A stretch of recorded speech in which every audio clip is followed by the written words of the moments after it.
ассалому алайкум нанагони азиз. нашри муфассали барномаи иттилоотии ахбором мустақиман аз студияи марказии телевизиони тоҷикистон манзуратон мегардад.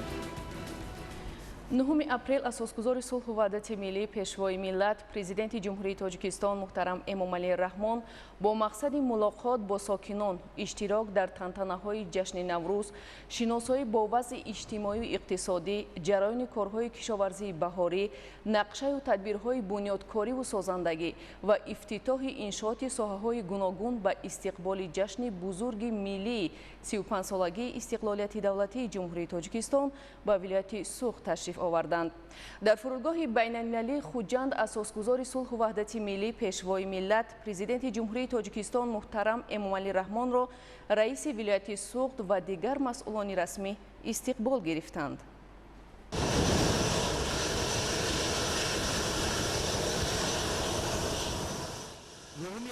асосгузори сулҳу ваҳдати миллӣ пешвои миллат президенти ҷумҳурии тоҷикистон муҳтарам Эмомалӣ Раҳмон бо мақсади мулоқот бо сокинон, иштирок дар тантанаҳои ҷашни Наврӯз, шиносоӣ бо вазъи иҷтимоию иқтисодӣ, ҷараёни корҳои кишоварзии баҳорӣ, нақшави тадбирҳои бунёдкориву созандагӣ ва ифтитоҳи иншооти соҳаҳои гуногун ба истиқболи ҷашни бузурги миллии 35-солагии истиқлолияти давлатии ҷумҳурии тоҷикистон ба вилояти Суғд ташриф оварданд. Ассалому алайкум.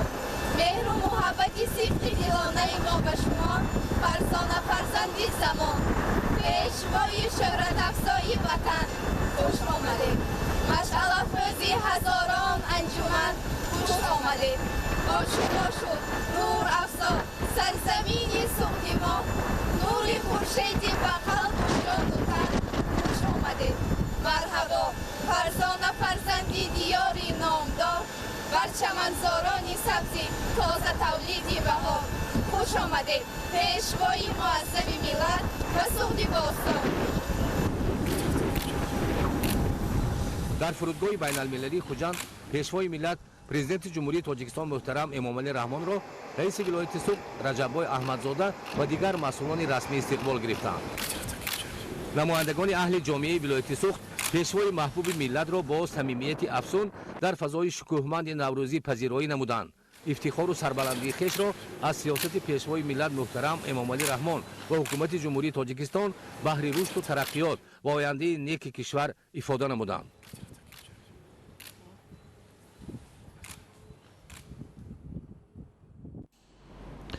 имрӯз асосгузори сулҳу ваҳдати миллӣ пешвои миллат президенти ҷумҳурии тоҷикистон муҳтарам Эмомалӣ Раҳмон ба ноҳияи Бобоҷон Ғафурови вилояти Суғд ташриф оварда корхонаи истеҳсолии ҷамъияти дорои масъулияти маҳдуди Титан 8888-ро мавриди баҳрабардорӣ қарор доданд.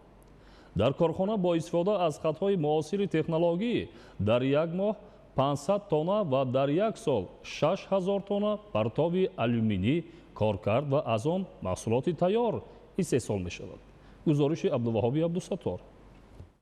9 апрел асосгузори сулҳу ваҳдати миллӣ пешвои миллат президенти ҷумҳурии тоҷикистон муҳтарам Эмомалӣ Раҳмон ба ноҳияи Бобоҷон Ғафурови вилояти Суғд ташриф оварда корхонаи истеҳсолии ҷамъияти дорои масъулияти маҳдуди Титан 8888-ро мавриди баҳрабардорӣ қарор доданд.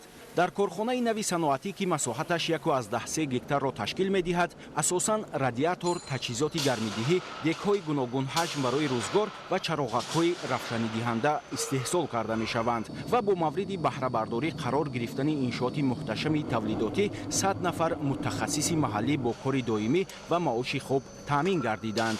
оянда дар ин ҷо шумораи кормандон дар маҷмӯъ ба 170 нафар расонида мешавад ва айни замон музди миёнаи меҳнат 2500 сомониро ташкил медиҳад. корхонаи ҷамъияти дорои масъулияти маҳдуди Титан 8888 бо мақсади саҳмгузорӣ дар раванди татбиқи ҳамаҷонибаи ҳадафи чоруми миллӣ саноати кунонии бо суръати кишвар, солҳои рушди саноат ва истиқболи шоиста аз 35-солагии истиқлолияти давлатии ҷумҳурии тоҷикистон аз ҷониби соҳибкорони маҳаллӣ бародарон тоҷибоевҳо бо харҷи зиёда аз 25 миллион сомонӣ бунёд гардид. дар корхона бо истифода аз хатҳои муосири технологӣ ки аз ширкатҳои бонуфузи Чин, Туркия ва Русия харидорӣ шудааст, дар як моҳ 500 тонна ва дар як сол 6000 тонна партови алюминӣ коркард ва аз он маҳсулоти тайёр истеҳсол карда мешавад.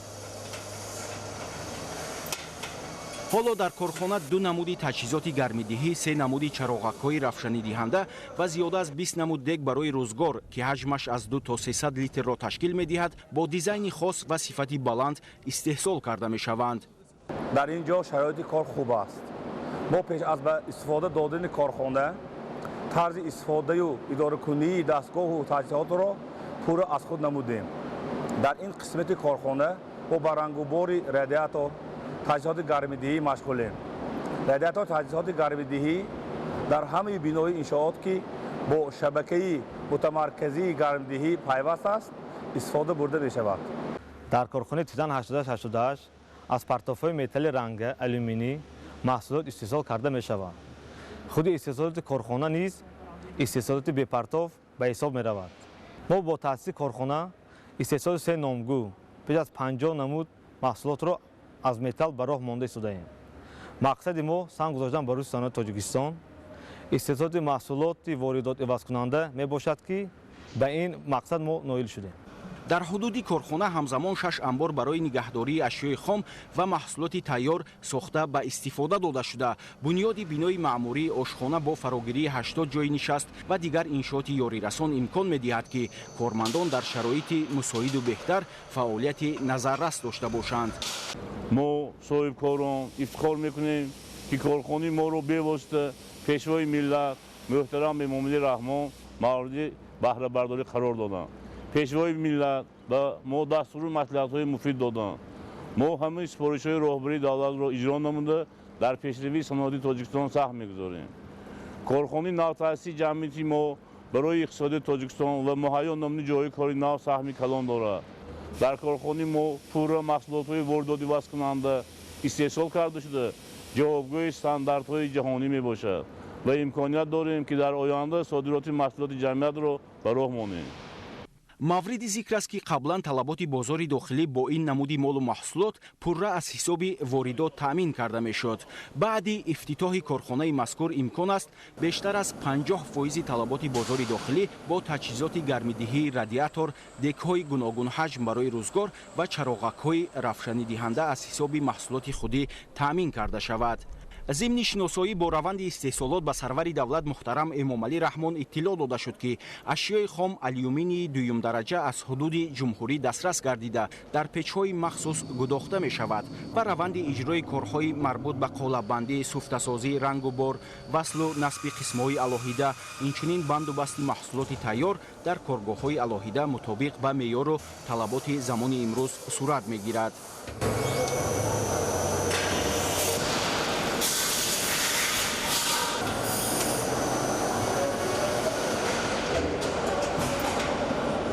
пешвои миллат муҳтарам Эмомалӣ Раҳмон ба иқдому ташаббуси масъулон ҷиҳати таъсиси чунин як корхонаи муосири саноатӣ баҳои баланд дода дастур доданд ки дар вақти истеҳсоли маҳсулот ба сифати он диққати махсус диҳанд. маҳсулотҳои мо дар бозори дохилӣ ва берун аз ҷумҳурӣ рақобатпазир буда, маҳсулоти мо дар Тоҷикистон воридот ивазкунанда буда харидорӣ зиёд дорад. мо дар оянда нақша дорем ки маҳсулоти худро берун аз кишвар содирот намоем. айни ҳол ба мо аз хориҷи кишвар фармоиш шуд ва мо маҳсулоти моро содирот менамоем. таъкид гардид ки мақсади асосии муассисони ҷамъияти дорои масъулияти маҳдуди Титан 8888 баланд бардоштани сифат, паст кардани нархҳо ва қонеъ гардонидани дархосту ниёзи мизоҷон тадриҷан ворид шудан ба бозори кишварҳои ҳамсоя ва хориҷи дур мебошад. масъулони корхона азм доранд ки дар оянда талаботи аҳолии ташкилоту муассисаҳои кишварро ба инобат гирифта ҳаҷму номгӯи маҳсулотро зиёд намоянд ва дар шаҳрҳои Душанбе, Хуҷанд, Бохтар ва Хорух мағозаҳои фирмавии худро таъсис диҳанд.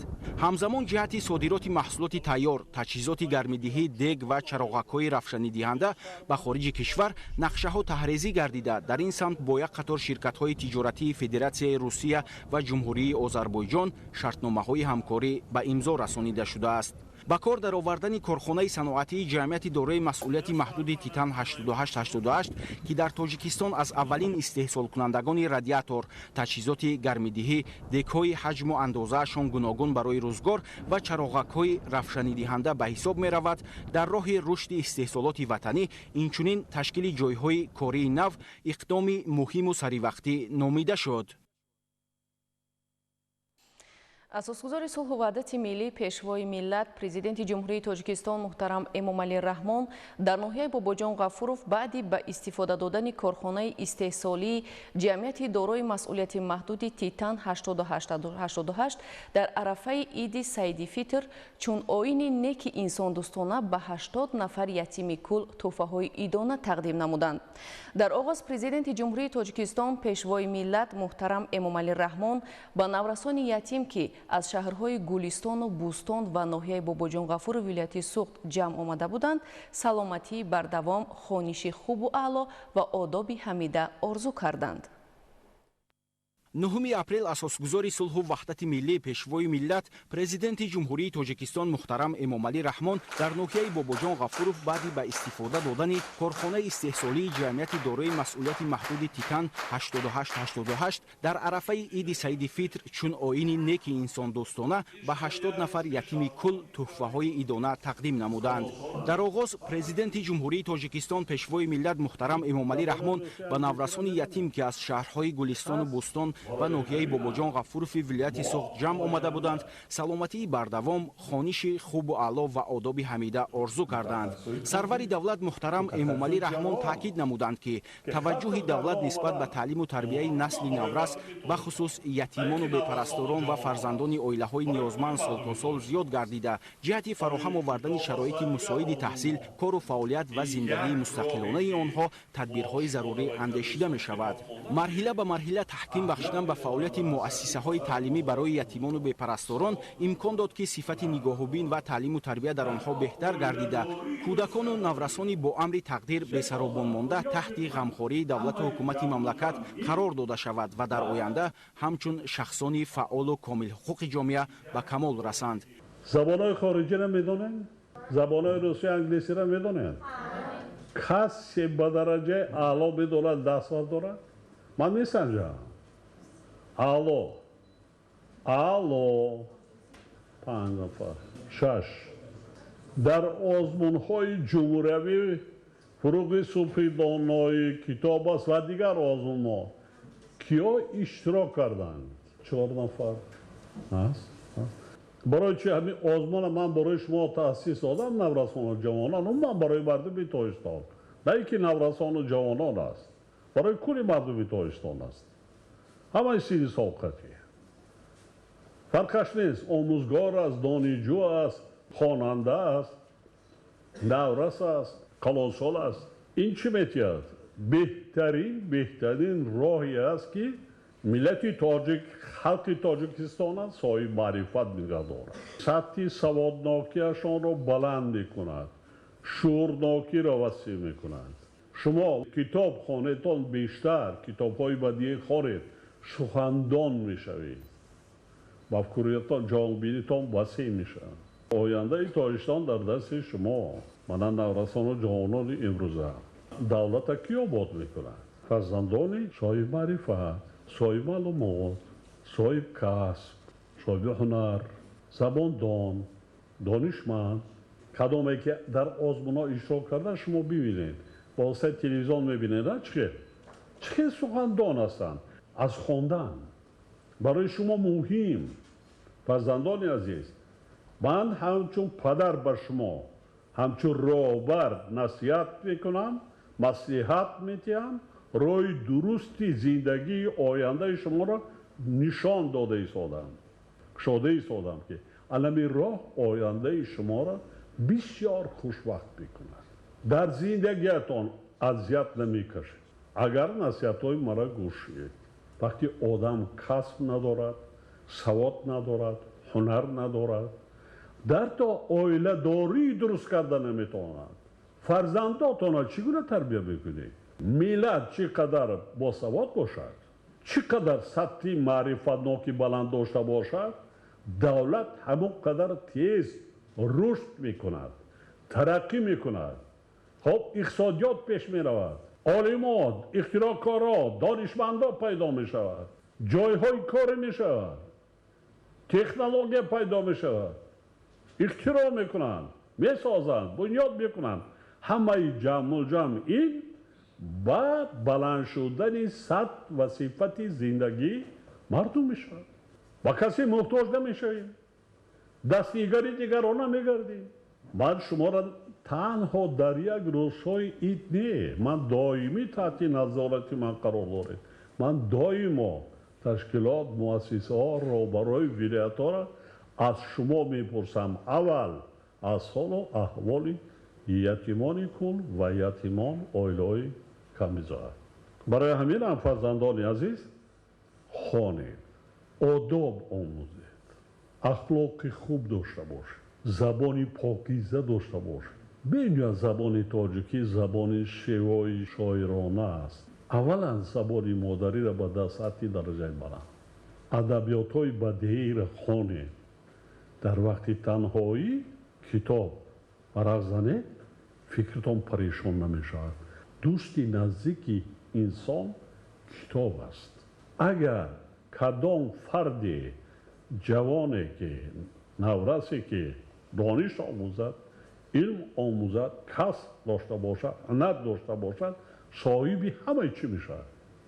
هم صاحب تلفن می شود، هم صاحب خانه و در می شود، هم صاحب ماشین شخصی می شود، هم زندگی با برکت می بیند، عمری با برکت می بیند، پیش یگان کس محتاج نمی شود. حالا در بنیاد نیروگاه برقی بزرگترین دنیا راغون 16,000 ساختمانچی کار کرده ایستاده است. 99 و از 9% تاجیک ها هست. خود متخصص های تاجیک در چوقی 300 متر کار کرده ایستادن تگ زمین. نیروگاه در بالای زمین نیست، فقط صدش در بالای زمین، دیگر همش در زیر زمین است. متخصص های تاجیک، متخصص های جوان که ختم کرده آمدن در یک ماه 10-15 هزار معاش میگیرن. ما شما را در خدی کوچه نمی پرتویم تا دوره حیات زندگی مستقلانه تربیتان میکنیم. بعد یک حیات مستقلانه گذاشتین، انا در آن صورت خودتان زندگیتان را پیش ببرید. روزگار عائله داریتان بر دوش خودتان می شود. برای چی داشتن در کار؟ سواد، کسب، هنر، آداب و اخلاق حمیده. نوروزتان مبارک. هر روز خدای تعالی مثل نوروز باشد. پگاه عید سعید فطر عید مبارک. سلامت و خوشبخت باشید.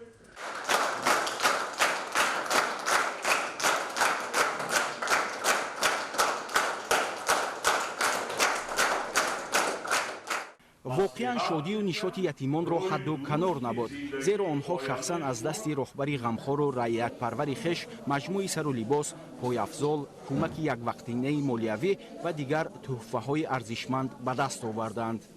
من بابا جان و نازنین خواننده صنف دهم مؤسسه تحصیلات میانه عمومی رقم 14 ناحیه بابا جان غفورов هستم. من منتداری خود را به پیشوای معظم ملت میرسانم که پیوست دستگیری ما بوده، در هر گونه جشن و مراسم ها ما را عیادت نموده سر دسترخوان ایدانه جمع می نمایند. جواباً به غمخواری های پیشوای معظم ملت وعده می دهیم که مکتب را با بهای خوب و الله ختم نموده بهر شکوفایی وطن عزیزمان سهم ارزنده خویش را می گذاریم. شما را صد سپاس صدری معظم، چو با ماید مدام غمخوار و همدم، زی هر کار شما الهام گرفته به حسن میهنم حسن کنیم زم. من پیرمرد سفیر رحمجانم، خواننده صنف 11 بی مؤسسه تحصیلات میانه عمومی رقم 7 شهرکی ادرسمان شهری گلستان می باشم. با دستور سپارش های پیشوای معظم ملت محترم امام علی رحمان امروز برای کسب آموزی و علم آموزی ما تمام شرایط ها مهیا کرده شده است. محض با همکاری پیشوای معظم ملت امروز ما یتیمان کل خود را راه افتاده حس نمی کنیم، زیرا پیشوای ملت همیشه همکاری مایند. جواباً به همکاری رهبری دولت وعده می دهیم که ما جوانان و نورسان مکتب را با بهای خوب و الله ختم نموده برای رشد نیمه ریزافزون کشورمان سهم ارزنده خود را می گذاریم. боиси хурсандӣ аст ки дар пайравӣ ба амалҳои хайрхоҳонаи сарвари давлат муҳтарам эмомалӣ раҳмон имрӯзҳо ташкилоту муассисаҳо, соҳибкорону тоҷирон ва шахсони саховатпеша низ ба ятимону кӯдакони бепарастор ғамхорӣ зоҳир карда дар арафаи ҳама иду ҷашнҳо ба онҳо дасти хайру сахо дароз менамоянд.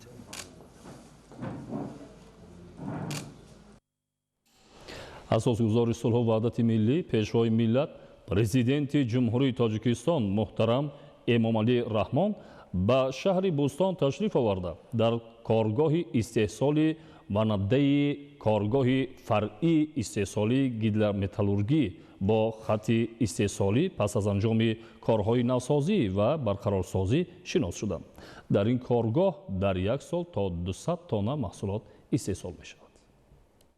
9 апрел асосгузори сулҳу ваҳдати миллӣ пешвои миллат президенти ҷумҳурии тоҷикистон муҳтарам эмомалӣ раҳмон ба шаҳри Бӯстон ташриф оварда дар коргоҳи истеҳсоли ванади корхонаи фаръии истеҳсоли гидрометаллургӣ бо хатти истеҳсолӣ пас аз анҷоми корҳои навсозӣ ва барқарорсозӣ шинос шуданд. Бояд қайд кард, ки коргоҳи мазкур аз солҳои 80 инҷониб бекор буд ва пас аз танаффуси тӯлонӣ хатти аввали истеҳсолии коргоҳ дар доираи амалӣ намудани иқдомҳо ҷиҳати рушди соҳаи саноат ва роҳандозии истеҳсоли маҳсулоти ба содирот нигаронда шуда пурра навсозӣ гардида, дар он истеҳсоли поливанадити аммонӣ ва 5 оксидаи ванади роҳандозӣ гардидааст.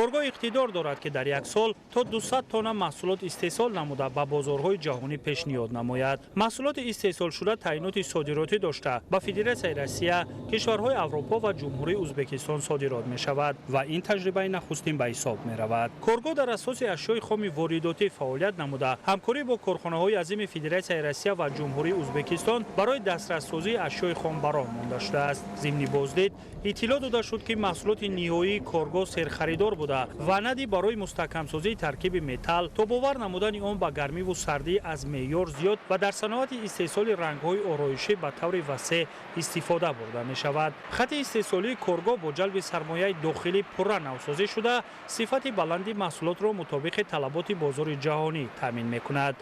дар доираи супоришҳои пешвои миллат марҳила ба марҳила коргоҳу корхонаҳои зертиёбии корхонаи воҳиди давлатии филозоти нодири тоҷикистон барқарор гардида истодаанд. дар идомаи ин раванд имрӯз хатти аввалини коргоҳи истеҳсоли ванади мавриди истифодабарӣ қарор гирифт. дар ин коргоҳ маҳсулоте истеҳсол мегардад, ки ба пуррагӣ таъиноти содиротӣ дорад. феълан мо ҳамкориро бо ширкатҳои гуногуни Федератсияи Русия, кишварҳои Аврупо ва ҷумҳурии Ӯзбекистон барои содироти маҳсулот ба роҳ мондем. минбаъд низ корхонаҳои боқимондаи истеҳсолии филозоти нодири Тоҷикистон мувофиқи талаботи имрӯз барқарору навсозӣ гардида барои бозорҳои дохиливу хориҷӣ маҳсулот истеҳсол хоҳанд кард. барои истеҳсоли маҳсулоти баландсифат ашёи хом аз 10 марҳилаи коркард гузашта, сипас дар доираи стандартҳои ҷории байналмилалӣ маҳсулоти ниҳоӣ истеҳсол карда мешавад ва назорати сифати он низ бо ҷалби мутахассисони баландтаҷриба роҳандозӣ гардидааст. дар маҷмӯъ дар коргоҳи истеҳсолӣ 60 нафар сокини маҳаллӣ соҳиби кор гардида бо маоши хуб таъмин шудаанд. тавре иттилоъ дода шуд, дар марҳилаҳои баъдӣ барқарорсозии шумораи кормандон ба 150 нафар расонида мешавад. ҳамчунин иқтидори истеҳсолии коргоҳ низ бо таҷдид гардидани дигар хатҳои истеҳсолӣ дар солҳои оянда боз ҳам баландтар хоҳад гашт. хатти аввали истеҳсолии ванади корхонаи воҳиди давлатии филозоти нодири Тоҷикистон бо назардошти талаботҳо барои истеҳсоли маҳсулоти баландсифат таҷдиду навсозӣ шуда, қисматҳои зарурии дастгоҳҳоро аз ширкатҳои ватаниву Федератсияи Россия дастрас намудем. ба ҳамин монанд дар оянда хатҳои боқимондаи истеҳсолӣ таҷдид гардида шумораи ҷойҳои корӣ ва ҳам иқтидори истеҳсолӣ дар коргоҳи истеҳсоли ванади афзоиш хоҳад ёфт. ин раванд ба рушди саноатикунонии босуръати мамлакат таъсири назаррас мегузорад. ба кор шурӯъ кардани хатти истеҳсолӣ, идомаи тадбирҳо дар роҳи рушди истеҳсолоти ватанӣ, афзоиш додани номгӯи маҳсулоти саноатӣ дар дохили кишвар истеҳсолшаванда ва зиёд намудани ҳаҷми истеҳсоли маҳсулоти таъиноти содиротӣ дошта буда, натиҷаи татбиқи босамари нақшаҳои солҳои рушди саноат маҳсуб меёбад. дар ҳамин ҷо ҳамчунин президенти ҷумҳурии Тоҷикистон муҳтарам Эмомалӣ Раҳмон бо дурнамои рушди корхонаи воҳиди давлатии филозоти нодири Тоҷикистон ошно гардиданд. ضمن معرفی اطلاع داده شد که در دایره دستور سپارش‌های پیشوای ملت کارخانه هدف دارد مرحله به مرحله اقتدار خود را برقرار نموده استحصال محصولات گوناگون صنعتی را افزایش دهد. از جمله در آینده قسمت دیگری کارگاه استحصال وند نوسازی و برقرار خواهد شد. در این برابر لایحه کارخانه روند خالصگردانی طلا و نقره، لایحه کارخانه بی‌ضررگردانی زمین و کارکرد دوباره پرتوهای صنعتی و لایحه مرکز معاصر لوجستیکی معرفی کرده شد. گفته شد که بنیاد مرکز معاصر لوجستیکی الکی آغاز گردیده. طبق نقشه در داخل آن سردخانه، انبار، منطقه گمرکی، آشخانه، خوابگاه و دیگر انشاءات ضروری بنیاد کرده می شود. ما الکی همکاری را با کارخانه واحد دولتی فلزات نادر تاجیکستان آغاز کردیم و نقشه مشخصی رشد را در سمت‌های گوناگون روی دست داریم. یکی از لایحه‌هایی که در پی عملی آن قرار داریم این بنیاد مرکز معاصر لوجستیکی به شمار می رود. این طرح دارای دورنمای نیک بوده عزم داریم که در آن موافق طلبات‌های جهانی خدمت رسانی را به راه مانیم. با چنین موقع مساعد جغرافیایی در آینده از خدمت رسانی این مرکز میزبان و شرکت‌های زیاد استفاده خواهند برد و در انشاءات به نقشه گرفته شده تمام نامگوی خدمت رسانی لوجستیکی با امکانیت‌های مساعد پیشنهاد خواهد شد. طبق نقشه کارخانه روند خالصگردانی طلا و نقره باشد. در اساس تکنولوژی و متدهای نوی خالصگردانی بنیاد یافته. آن به جلب نمودن شرکت‌های محلی و جهانی به خدمت رسانی‌های خالصکاری خود و تشکیل همکاری‌های نو در ساحه استحصال متال‌های قیمت بها مساعدت می‌نماید. همچنین بنیاد این کارخانه در آینده موقع تاجیکستان را در بازار جهانی متال‌های قیمت بها به طور نظرس تحکیم خواهد بخشید. در تدبیر امروزه همچنین دیگر نامگوی محصولات که در کارگاه‌های استحصالی زیرتابه کارخانه واحد دولتی فلزات نادر تاجیکستان استحصال کرده می‌شود به نمایش گذاشته شد. از جمله محصولات زرگری، ارمغان‌های گوناگون، نشان‌های سرسینگی، قالب‌های گوناگون متالی، قالین‌های دستباف و محصولات دوزندگی پیشنهاد گردید. باید قید کرد که کارخانه واحد دولتی فلزات نادر تاجیکستان در اساس دستور و هدایت‌های پیشوای ملت کارهای نوسازی و برقرارسازی را در تمام کارخانه‌های زیرتابه خود عملی نموده ایستاده است. تا به امروز با اشتراک به واسطه سرور دولت محترم امامعلی رحمان کارخانه زرگری زر سوخت با 30 جای کاری و کارگاه دوزندگی کارخانه واحد دولتی فلزات نادر تاجیکستان با 45 جای کاری مورد بهره برداری قرار گرفته است. ضمن شناسایی با دورنمای کارخانه پرزیدنت جمهوری تاجیکستان محترم امامعلی رحمان مسئولین را وظیفه‌دار کردند که کارهای نوسازی و برقرارسازی را در دیگر کارگاه‌های کارخانه واحد دولتی فلزات نادر تاجیکستان موافق نقشه سامان دهند و استحصال محصولات رقابت‌پذیر را عوض کننده واردات و به صادرات نگرانیده شده را راه اندازی و تقویت بخشند. 9 اپریل در ادامه سفر کاری در ولایت سوغد اساسگزار صلح و وحدت ملی پیشوای ملت پرزیدنت جمهوری تاجیکستان محترم امامعلی رحمان در ناحیه باباجان غفوروف مؤسسه تحصیلات تا مکتبی مصفا را مورد استفاده قرار دادند. مؤسسه تعلیمی تا مکتبی مصفا از 2 آشیانه عبارت بوده برای 120 نفر کودک پیش بینی شده است. گزارش در این خصوص. 9 اپریل در ادامه سفر کاری در ولایت سوغد اساسگزار صلح و وحدت ملی پیشوای ملت پرزیدنت جمهوری تاجیکستان محترم امامعلی رحمان در ناحیه باباجان غفوروف مؤسسه تحصیلات تا مکتبی مصفا را مورد استفاده قرار دادند.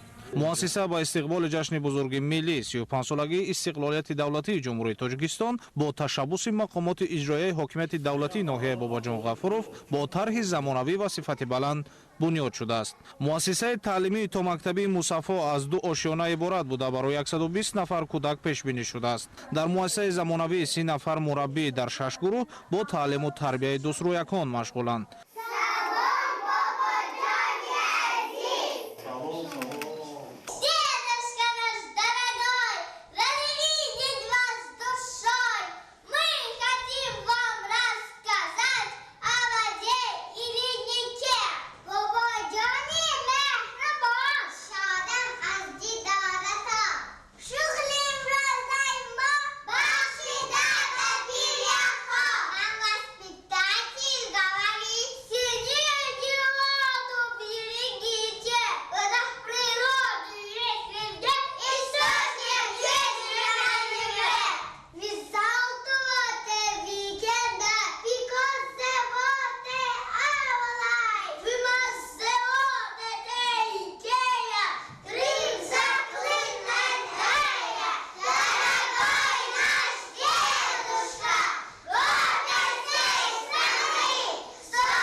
корҳои сохтмонӣ дар кӯдакистони мусаффо аз моҳи июни соли 2023 оғоз гардида дар он беш аз 50 нафар сокинони маҳаллӣ ба кор ҷалб гардиданд. иншоот дар муҳлати 9 моҳ бо истифода аз маҳсулоти хушсифати ватанӣ сохта шудааст. ба ғайр аз синфхонаҳои тарбиявӣ дар муассиса ошхона, толорҳои варзишию мусиқӣ, ҳуҷраи тиббӣ ва дигар ҳуҷраҳои ёрирасон мавҷуд мебошанд. имрӯз мо аҳли кормандон шод аз он ҳастем ки бо иштироки бевоситаи асосгузори сулҳу ваҳдати миллӣ, пешвои муаззами миллат муҳтарам эмомалӣ раҳмон дар деҳаи мо чунин бинои зебо бо ҳамаи шароитҳояш баҳри кӯдакони мо сохта ба истифода дода шуд. ҷавобан ба ин ғамхориҳои давлату ҳукумат мо кӯшиш менамоем то баҳри баланд бардоштани сатҳу сифати таълиму тарбия корбарӣ намуда кӯдаконро дар роҳи ватандӯстӣ ва ватанпарварӣ ва эҳтироми арзишҳои миллӣ таълиму тарбия намоем. ин аввалин муассисаест ки дар ҷамоати унҷи деҳаи мусаффо сохта ба истифода дода шуд ва ин бино ба сокинони мо имконият медиҳад то кӯдакони онҳо бештар ба таълиму тарбия фаро гирифта шаванд, зеро ки кӯдакон ояндасози миллату давлати мо мебошанд. зиндагиро бо чӣ қимати бузурге имрӯз эҳсос мекунем, зеро бо шарофату ҳидоятҳои асосгузори сулҳу ваҳдати миллӣ, пешвои муаззами миллат муҳтарам эмомалӣ раҳмон соҳаи маориф ба қуллаҳои баланд ноил гардида истодааст. мо дастгирию ғамхориҳои ҳамарӯзаи давлату ҳукуматро нисбати насли наврас, нисбати ояндасозони миллат хуб эҳсос мекунем ва амалан дида истодаем. чӣ хеле ки мегӯянд кӯдакон бахту саодати рӯзгори ҳар як падару модар мебошанд. дар дунё амале ҳаст, истироҳат ва танаффусро намедонад. субҳу шом бори масъулияти азимеро бар дӯш дорад ки ин амал тарбияи кӯдакон, тарбияи насли наврас ва ояндасозони дурахшони миллати мо мебошанд. албатта кӯдакистони навбунёди деҳаи мусаффо имрӯз баҳри дӯстрӯякон бахшида ба ҷашни бошукӯҳи 35-солагии истиқлолияти давлатии ҷумҳурии тоҷикистон дари худро во кард ва ин тӯҳфаи беҳтарину арзандаи баҳри бошандагони ин ҷамоат аст. ҷавобан ба ғамхориҳои ана ҳамин асосгузори сулҳу ваҳдати миллӣ мо кормандони соҳаи маориф тамоми донишу қувва нерӯи худро баҳри ҳаматарафа рушду нумӯ ёфтани соҳаи маориф равона хоҳем кард. чӣ хеле ки ҷаноби олӣ мегӯянд заҳмате ки мо имрӯз мекашем на барои имрӯзиён балки барои фардои миллат ба хотири ояндаи дурахшони ватани азизу маҳбубамон тоҷикистони азиз аст. зимни боздид мураббиёну кӯдакон ба президенти ҷумҳурии тоҷикистон муҳтарам эмомалӣ раҳмон барои тӯҳфаи арзишманд ва фароҳам намудани шароиту имконоти замонавӣ изҳори миннатдорӣ намуданд. шодиву нишоти дӯстроякони кӯдакистон ҳадду канор надошт, чун онҳо шахсан аз дасти пешвои муаззами миллат муҳтарам эмомалӣ раҳмон тӯҳфа гирифтанд. Тоҷикистонро дӯст медорем? бале бобоҷон. дар бораи тоҷикистон чӣ медонам? Таджикистон родина моя, вся наша крепкая семья. Сегодня славный яркий флаг, наш полосатый и гордый знак. Таджикистан моя страна, родные горы, долины, твоя судьба озарена, да будет наш народ счастливый. Таджикистан на нетелей, very will и сворят на теслей, and the people too. Aslan. Номер чӣ? Рамзияхон. Саломат бошед. Нас хонед. Бой алоқа. дар саҳни муассиса айвончаҳои фароғатию машғулиятӣ ва майдончаи бозии кӯдакон бунёд гардида чароғҳои замонавӣ равшанидиҳанда ва гулҳои рангоранг ба ин бинои замонавӣ ҳусни дигар мебахшад. пешвои миллат муҳтарам эмомалӣ раҳмон зимни шиносоӣ бо шароиту имкониятҳои фароҳам омада дастур доданд ки масъулон бояд дар тарбияи насли наврас дар рӯҳияи ватандӯстиву хештаншиносӣ саҳми арзанда гузоранд то дар оянда шогирдони онҳо барои пешрафти тоҷикистон хизмат намоянд. дар деҳаи деҳаи мусафои ноҳияи бобоҷон ғафуров кӯдакистони мусафо бо тамоми таҷҳизоту лавозимоти хониш ҷиҳозонида шудааст. Акнун сокинони деҳаи мусафо имкон доранд фарзандони худро дар беҳтарин шароит бо таълиму тарбия фаро гиранд. дар доираи корҳои ободониву созандагӣ ҳамзамон бо ташаббуси мақомоти иҷроияи ҳокимияти давлатии ноҳияи бобоҷон ғафуров зиёда аз 1300 метр роҳи дохили деҳа мунфарш гардидааст.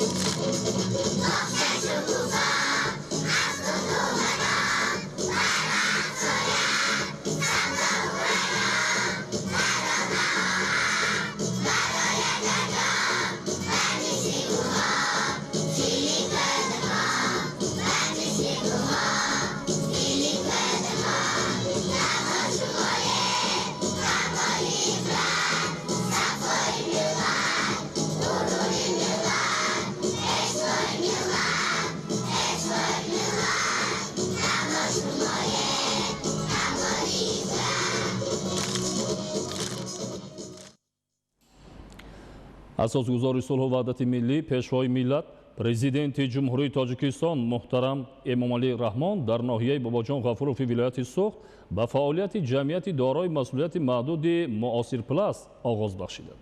дар ин корхона дар навбати аввал бо истифода аз 3 хати технологӣ ва 50 намуди қолаб зарфҳои яккаратаи пластикӣ барои шириниҳо, нӯшокиҳо, тармеваю хушкмева, маҳсулоти ширӣ ва хӯрока омода гардида наздики 50 нафар баъд аз омӯзиши нозукиҳои таҷҳизоти замонавӣ соҳиби кори доимӣ шуданд.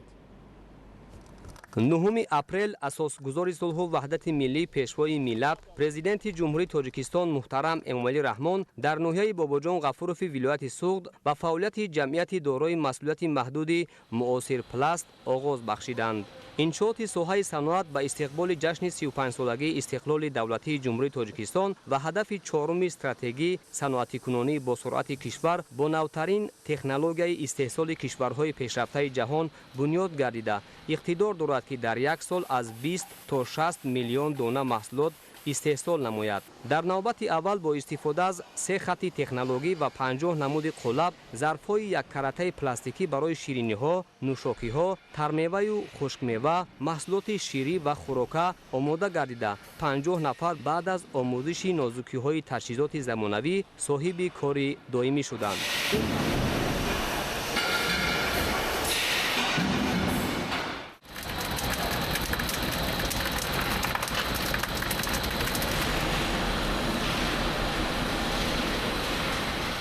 дар ҳамин корхонаи муосирпласт мо зиёда аз 10 нафар занҳои хонашин кор ва фаъолият менамоем. корхонаи мо зарфҳои яккарата истеҳсол менамояд. мо бо маоши баланд шароити хуб таъмин мебошем. раҳмат ба ҷаноби олӣ ки чунин корхонаҳоро зиёд кушода истодаанд. раҳмат ба чунин соҳибкорон. мо занҳо дар хона менишастем, мана баромада кор карда зиндагиамонро пеш бурда истодаем. дар ноҳияи бобоҷон ғафуров ҷамъияти дорои масъулияташ маҳдуди муосирпласт аз ҷониби соҳибкорони ватанӣ сохта ба истифода дода шуд. мо бо ҷои кори хуб таъмин ҳастем ва саҳми худро дар рушди соҳаи саноат мегузорем. миннатдории худро ба пешвои миллат ва соҳибкорони ватанӣ мерасонем. ин аввалин корхона дар ҷумҳурӣ ба ҳисоб меравад ки фаъолияти худро пурра ба истеҳсоли маҳсулоти ивазкунандаи воридот равона намудааст. қаблан ин намуди маҳсулот ба ҷумҳурӣ аз хориҷи мамлакат ворид карда мешуд.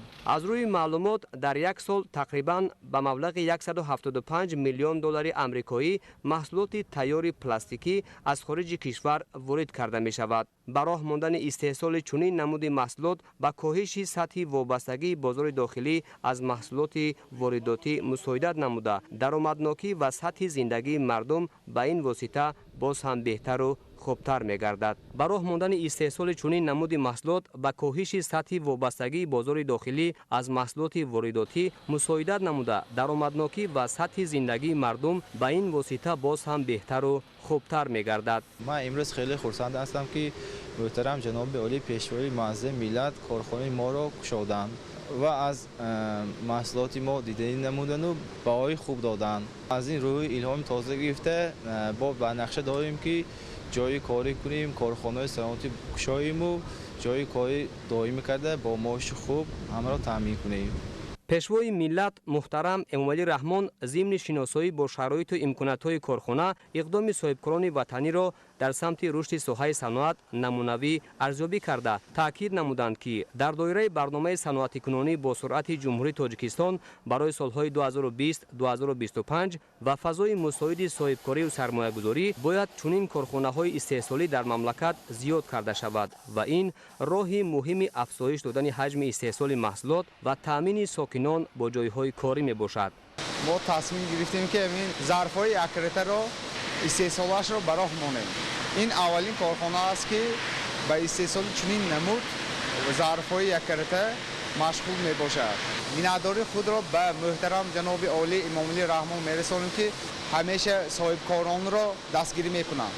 дар ҳамин ҷо ба президенти ҷумҳурии Тоҷикистон пешвои миллат муҳтарам Эмомалӣ Раҳмон намунаи маҳсулоти истеҳсолгардидаи корхонаи навтаъсиси Муосир Пласт ва дигар корхонаҳои саноатии ноҳияи Бобоҷон Ғафуров муаррифӣ гардид. муассисони корхона дар оянда боз нақша доранд ки бо афзоиш ёфтани талабот ба ин намуди маҳсулот қолабҳои навро ворид намуда бо ин восита номгӯи маҳсулот ва теъдоди ҷойҳои кориро зиёд намоянд.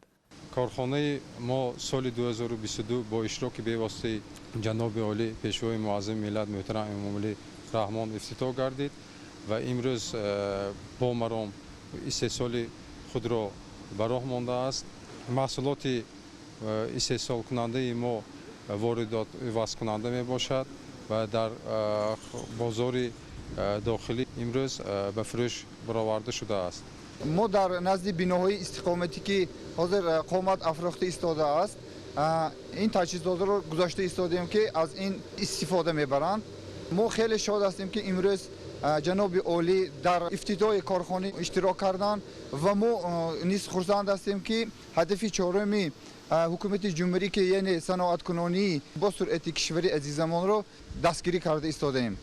дар доираи эълони солҳои 2022-2026 солҳои рушди саноат дар ноҳияи Бобоҷон Ғафуров 78 коргоҳу корхонаи нави саноатӣ бо 538 ҷойи корӣ мавриди истифода қарор дода шудааст ки имрӯз фаъолияти назарраси истеҳсолӣ доранд. 9 апрел асосгузори сулҳу ваҳдати миллӣ пешвои миллат президенти ҷумҳурии Тоҷикистон муҳтарам Эмомалӣ Раҳмон дар маҳаллаи сарбанди шаҳри Гулистони вилояти Суғд коргоҳи коркарди моҳиро мавриди истифода қарор дода бо раванди фаъолияти хати истеҳсолӣ шинос шуданд.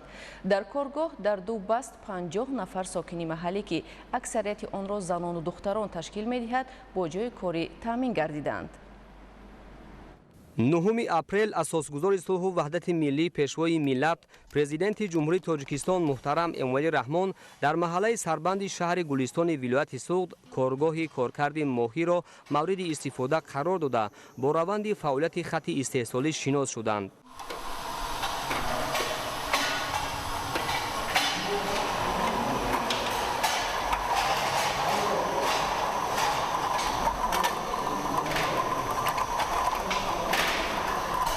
коргоҳи истеҳсолӣ аз зумраи иншооти ҷашнӣ ба истиқболи 35-солагии истиқлоли давлатӣ маҳсуб ёфта тавоноии он дар як рӯз ва дар як баст коркарди 1 тонна моҳӣ ва истеҳсоли беш аз 5000 қуттӣ консерваи моҳӣ мебошад.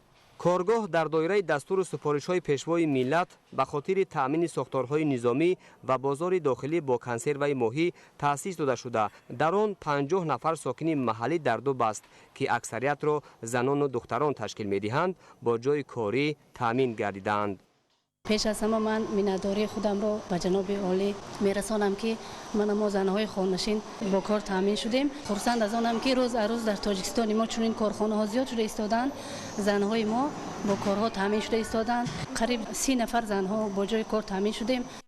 айни ҳол коргарон бо истифода аз захираи ашёи хом ва хатҳои муосири технологӣ консерваи моҳиро дар зарфҳои оҳании 200 грамма кор карду истеҳсол менамоянд. иншооти соҳаи саноат дар заминаи ҷамъияти саҳомии кушодаи таъминоти моҳӣ аз ҷониби ҷамъияти дорои масъулияти маҳдуди корпоратсияи моҳии тоҷик дар ҳамкорӣ бо агентии таъминоти амволи махсуси назди ҳукумати ҷумҳурии тоҷикистон бунёд гардида дар роҳи расидан ба ҳадафҳои муҳими стратегӣ, саноатикунонӣ босуръат ва таъмини амнияти озуқаворӣ қадами устувор аст. сарвари давлат муҳтарам Эмомалӣ Раҳмон иқдоми мазкурро дар самти қонеъ сохтани талаботи аҳолӣ бо ин намуди маҳсулоти парҳезӣ ва таъмини сохторҳои низомӣ муҳим арзёбӣ намуда, масъулонро вазифадор карданд ки ба сифати маҳсулоти истеҳсолгардида диққати зиёд диҳанд. инчунин дастур дода шуд ки дар баробари зиёд намудани ҳаҷми истеҳсоли консерваи моҳӣ таъсиси ҷойҳои нави корӣ аз ҳисоби занону духтарон ҳамзамон барои таъсиси сардхонаҳои замонавӣ тадбирҳои иловагӣ андешанд. корхонаи мо бо ташаббуси бевоситаи ҷаноби олӣ муҳтарам Эмомалӣ Раҳмон ташкил шудааст. мо ҳамаи маҳсулоти консерваи моҳии моро метавонем дар оянда ба мамлакатҳои ҳамсоя содирот намоем, барое ки ин маҳсулоти мо ба тамоми стандартҳои ҷаҳонӣ ҷавобгӯ мебошад. ҳозирашта дар корхонаи мо дар як бас 25 нафар кор мекунанд. оянда мо то 50 нафара ташкил карданем. оянда мо гӯшти мурғ, забони гов, баъд гӯшти гови маҳаллии худомонро истифода бурда аз ҳамон маҳсулотҳои консерва барорем. дар вилояти Суғд барои афзоиши ҳаҷми коркарду истеҳсоли ин намуди маҳсулоти парҳезӣ захира ва имкониятҳои зиёд мавҷуданд. дар ҳудуди вилоят ғайр аз баҳри тоҷик ҳамзамон 5 хоҷагии моҳипарварии корпоратсияи моҳии тоҷик фаъолияти намунавӣ доранд ки ҳамаи он дорои захираи намудҳои гуногуни моҳӣ мебошанд. тамоми кормандони соҳа аз он хушнудӣ карда истодаанд ки асосгузори сулҳу ваҳдати миллӣ пешвои миллат ин қадар як таваҷҷӯҳи зиёде нисбати соҳаи моҳипарварӣ дорад. дар як вақт корпоратсияи моҳии тоҷик аз тарафи пешвои миллат вазифадор гаштанд ки дар тамоми обанборҳо ва кӯлҳо хусусан обанбори Сантуда 1-2 кишти моҳичаҳоро зиёд намуда дар як вақт саҳми худро дар соҳаи туризми кишвар гузоштан вазифагузорӣ карданд. ояндаи наздиктарин боз технологияҳои нави коркарди моҳӣ ва парвариши моҳиро дастрас намуда супоришҳои асосгузори сулҳу ваҳдат пешвои миллатро бо сарбаландӣ иҷро намоем. тибқи иттилои масъулон бештари маҳсулот барои коркард дар ин коргоҳ аз баҳри тоҷик дастрас мегардад. ҳамасола кормандони агентии таъминоти амволи махсуси назди ҳукумати ҷумҳурии тоҷикистон дар мувофиқа бо кумитаи ҳифзи муҳити зист аз баҳри тоҷик аз 100 то 150 тонна моҳӣ сайд намуда барои таъмини талаботи сохторҳои низомӣ дар сардхонаҳо захира менамоянд. дар саҳни коргоҳи навбунёд ба пешвои миллат муҳтарам Эмомалӣ Раҳмон намудҳои гуногуни моҳии зинда, маҳсулоти аз моҳӣ ва гӯшти мурғ консервашуда намоиш дода шуд. феълан дар яхдонҳои ҷамъияти саҳомии кушодаи таъминоти моҳии агентии таъминоти амволи махсуси назди ҳукумати ҷумҳурии тоҷикистон ба миқдори зарурии моҳии яхкардашуда, консерваи мурғ ва дигар намуди маҳсулот барои коркард ва таъмини талабот захира гардида дар он 80 нафар кор мекунанд. риски таъминоти моҳӣ дар амборҳомон тахминан 30 тонн моҳиҳои гуногун захира дорем ки ҳар сол аз тарафи ҳифзи муҳити зист барои мо иҷозати сайди моҳӣ то 100 тонн метан. ҳар сол мо тахминан аз 100 то 150 тонна моҳиҳои гуногунро сайд мекунем, консерва мекунем, қисмҳои ҳарбиро таъмин мекунем. корпоратсияи моҳии тоҷик ҳамасола бо дастгирии ҳукумати мамлакат ва имтиёзҳои пешбинишуда аз ҳисоби фаъолияти хоҷагиҳои моҳипарварӣ дар шаҳру ноҳияҳои вилоят мавҷуд буда беш аз 200 тонна моҳӣ истеҳсол менамояд ва дар оянда нақша дорад ки ба ҳамин монанд боз 2 коргоҳи истеҳсоли консерваи моҳиро дар ноҳияи Ашти вилояти Суғд ва ноҳияи Носири Хусрави вилояти Хатлон бо таъсиси беш аз 45 ҷойи корӣ бунёд намояд. дар охири боздид сарвари давлат доир ба зиёд намудани ҳаҷми истеҳсоли моҳӣ, рушди сайёҳати моҳидорӣ ва афзун намудани таъминоти мардум ба маҳсулоти моҳипарварӣ супоришҳои мушаххас доданд. дар доираи сафари кории президенти ҷумҳурии тоҷикистон муҳтарам эмомалӣ раҳмон ба шаҳру ноҳияҳои вилояти суғд ки бо фаъолсозии хатҳои нави истеҳсолӣ ҷараён дорад, дар шаҳри Бӯстон коргоҳи истеҳсолии мавриди баҳрабардорӣ қарор гирифт. гузориши ҳамкорони мо.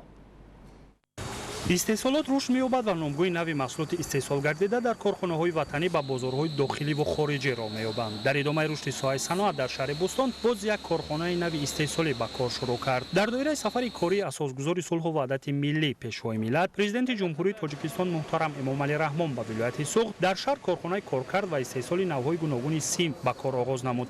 бояд қайд кард ки ин марҳилаи дуюми корхонаи нуртез аст ки ба кор шурӯъ намуд ва дар он дастгоҳу таҷҳизоти муосири корӣ васлу насб гардидааст. тавре иттилоъ дода шуд, бо назардошти талабот дар корхонаи нав аз ашёи хоми воридотӣ навъҳои гуногуни сим барои корҳои сохтмонӣ истеҳсол карда мешавад. барои истеҳсоли мехҳои печон бо андозаҳои гуногуни ашёи хом омода гардида дар коргоҳи алоҳида ҷамъият аз он мехҳои печон истеҳсол карда мешавад. бояд қайд кард ки коргоҳи истеҳсолии мехҳои печони ҷамъияти дорои маҳсулоташ маҳдуди нуртез соли 2022 мавриди баҳрабардорӣ қарор гирифта буд ва ифтитоҳи марҳилаи дуюми корхона сикли истеҳсолиро дар ҷамъият пурратар намуд. технология аз ҷумҳурии Хитой оварда шудааст ва ашёи хом аз Федератсияи Русия оварда мешавад. дар ин ҷо барои истифодаи мехҳои печон ва дар корҳои сохтмонӣ истифода бурда мешавад.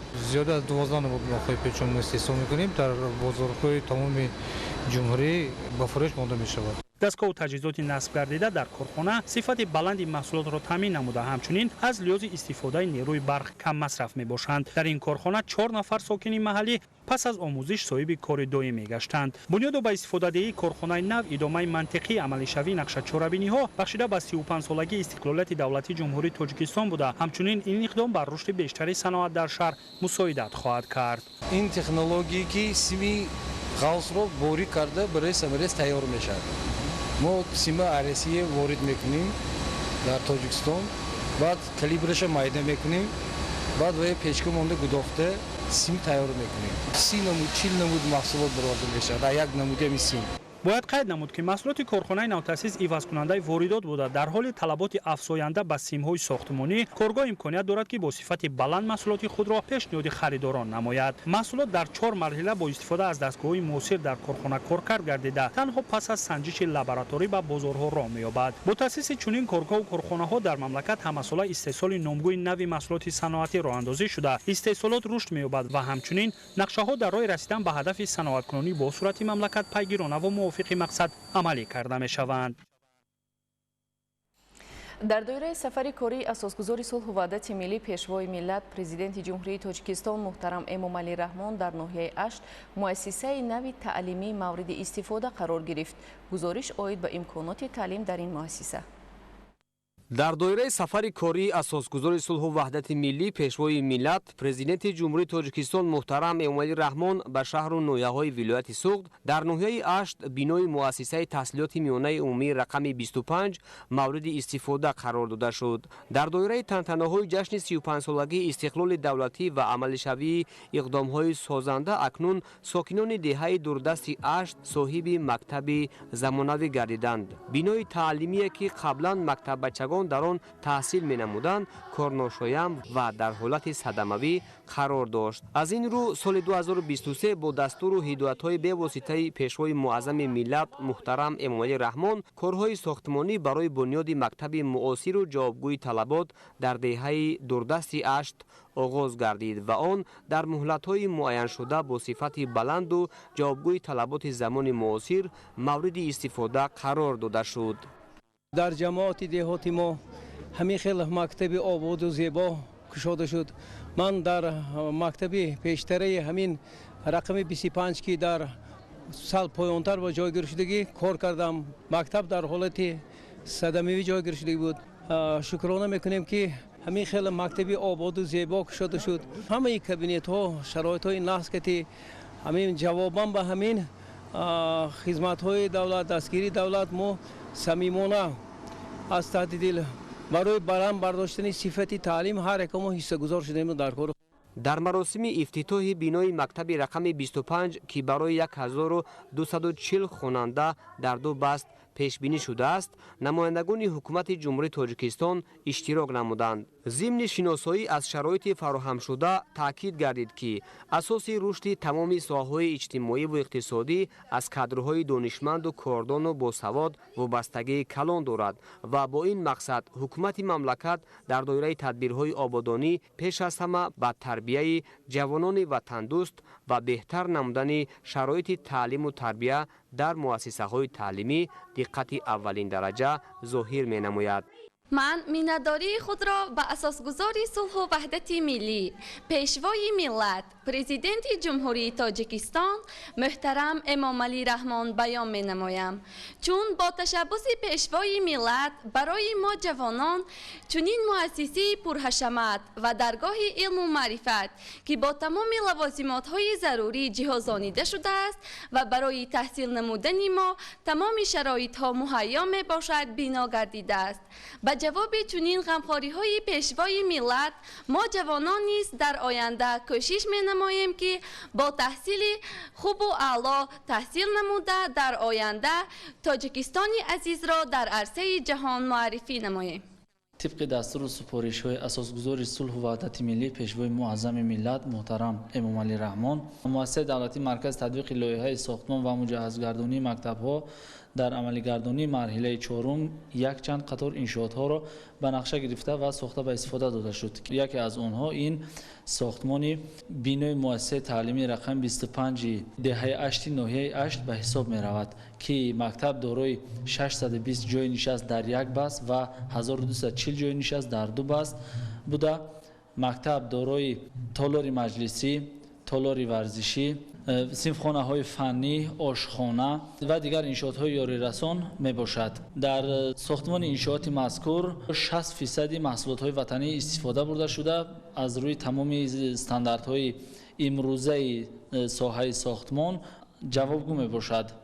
با مقصد تطبیق سیاست معارف پرورانه پرزیدنت مملکت محترم امامعلی رحمان و در دایره تدبیرهای آبادانی به استقبال جشنهای ملی بینای مؤسسه تحصیلات میانه عمومی رقم 25 در دهه 8 از جانب مرکز تطبیق لایحه ساختمان و مجهزگردانی مکتب‌ها بنیاد گردیده شرایط بنا و صنفخانه‌های تعلیمی و طلبات زمان معاصر مطابق گردانیده شد. مؤسسه تحصیلات میانه عمومی رقم 25 4 آشیانه بوده دارای 25 صنفخانه تعلیمی، کتابخانه با تالار خوانش و 16 جای نشست، مجلسگاه برای 150 جای نشست، آشخانه زمانوی با 48 جای نشست، تالار برهوای ورزشی با 100 جای نشست و دیگر انشاءات یاری رسان می باشد.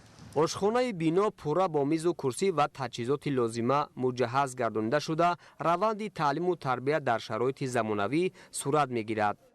این مؤسسه به واسطه تحت نظارت و غمخواری اساسگذار صلح و وحدت ملی پیشوای معظم ملت پرزیدنت جمهوری تاجیکستان محترم امامعلی رحمان ساخته به اتمام رسید.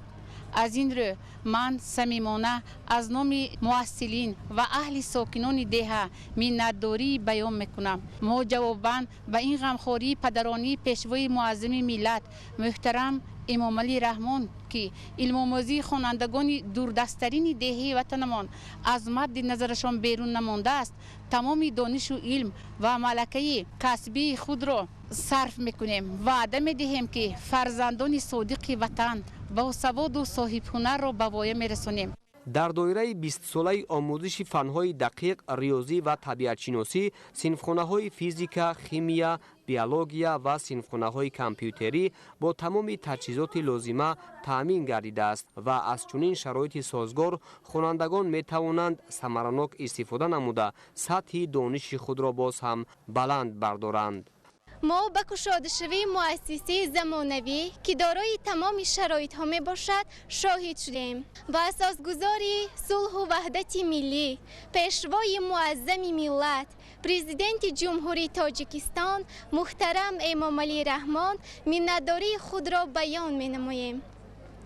ما جوانان به سرور دولتمان وعده می دهیم که علم و هنر والا آموخته در آینده به وطن خود صادقانه خدمت نماییم. مسئولان و متخصصان مرکز تطبیق لایحه ساختمان و مجهزگردانی مکتب‌ها تا امروز با دستگیری حکومت مملکت 34 انشاءات ساحه معارف را با صفت بلند ساخته به استفاده داده است که 19 تای آن با اشتراک پیشوای ملت محترم امامعلی رحمان صورت گرفته است. برای جلب خوانندگان به آموزش کسب‌های گوناگون در آشیانه دویم مکتب صنفخانه‌های تعلیم مهنت عمل می‌نمایند که آن با دستگاه و تجهیزات حاضر زمان تأمین می‌باشد. در دایره تدبیرهای آبادانی همزمان در شفت بینای تعلیمی تالار ورزشی بازی برای فوتبال و بسکتبال بنیاد شده است که جوانان و خوانندگان امکان دارند با استفاده از شرایط موجوده به آب و تاب بدن و نمودهای گوناگون ورزش مشغول شوند. من خودیرا شهروز ما در با مسابقه ورزشی سبک در جمهوری اشتراک کردن سزاوار جوی دوم گرفتم. من میخواهم با ورزشی سبک در مسابقه آسیا و اشتراک کرده سزاوار جوی اول را گیرم. ما امروز صاحب همین مکتب نو شدیم، باز حرکت میکنیم مخش کرده در مسابقه جوی اول را گیریم. در دایره کارهای آبادانی گرد و اطراف مؤسسه پنجره بندی و سنگفرش گردیده برای تأمین زیبایی در اطراف درختان همیشه سبز شنانیده شده است. ظاهرشوی تقایمراد معروفی عبدالله، ناحیه 8 اخبار. идомаи ахбор дар чор ноҳияи пойтахт аз санаи 3 апрели соли равон то имрӯз аз ҷониби мақомоти иҷроияи ҳокимияти давлатии шаҳри душанбе ярмарка фурӯши маҳсулоти ниёзи аввал ташкил карда шуд. ин омил ҷиҳати дастрас шудани маҳсулоти ниёзи аввал ба сокинону меҳмонони пойтахт пешгирии болоравии арзиши маҳсулот ва нигоҳ доштани фаровонӣ дар бозори истеъмолӣ таъсири мусбӣ расонид. ҳамкоронамон ҳолати воқеиро нимаи дуюми имрӯз наворбардорӣ намуданд. давоми 7 рӯз сокинони меҳмонони шаҳри душанбе тавонистанд намудҳои гуногуни маҳсулоти ниёзи аввалро бо нархҳои нисбатан арзон дастрас намоянд. ярмарка фурӯши маҳсулот дар асоси қарори раиси шаҳри душанбе муҳтарам рустами эмомалӣ дар 4 ноҳияи пойтахт бо мақсади таъмини фаровонӣ дар бозори истеъмолӣ, пешгирии болоравии арзиши маҳсулот ва ғанӣ гардонидани дастархони сокинону меҳмонони пойтахт сурат гирифт. истифодаи имкониятҳои муфиди табиӣ, ворид намудани таҷрибаи муосири кишту парвариши зироат, таъмини афзоиши истеҳсоли маҳсулоти ниёзи аввал, бунёди анбору сардхонаҳои замонавӣ барои нигоҳ доштани маҳсулоти истеҳсолшуда ва захира кардани он имкон фароҳам овард ки фаровонии маҳсулоти хӯрокворӣ дар 4 фасли сол дар бозорҳо таъмин гардад. дар ин баробар таҳкими робита бо шарикони тиҷоратӣ низ барои амалӣ шудани чунин ҳадаф заминагузорӣ намуд. ҳолати воқеӣ дар бозорҳои шаҳри душанбе аз ҷумла дар корхонаи воҳиди давлатии бозори саховат ва корхонаи воҳиди давлатии бозори деҳқон нишон дод ки арзиши маҳсулот мӯътадил ва фаровонӣ нигоҳ дошта шудааст. сабти ин ҳолат аз ҷониби гурӯҳи эҷодии мо аз соати 16 то соати 18 санаи 9 апрел, яъне дар қисмати анҷоми рӯз сурат гирифт ки фаровонӣ дар нуқтаҳои ярмарка ва бозорҳо дида мешуд. ин ба натиҷаи тадбирандешиҳои шаҳрдорӣ тавассути ташкили ярмарка фурӯши маҳсулот ва бо нархҳои нисбатан арзон пешниҳод шудан ба сокинону меҳмонони пойтахт марбут дониста мешавад. ярмарка шудааст хуб шудааст ки масалан барои мардум хуб айда ина картошка 4 сомон, сабзи 1 сомон, тухм 30 сомон. раҳмат ки ба ҳукумати шаҳр ярмарка мекунанд.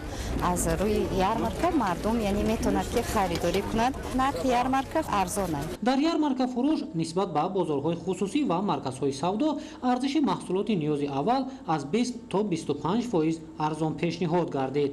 аз ярмаркаҳои ташкилшуда дар баробари сокинону меҳмонони шаҳри душанбе ҳамзамон сокинони шаҳру ноҳияҳои атроф низ маҳсулот дастрас карданд.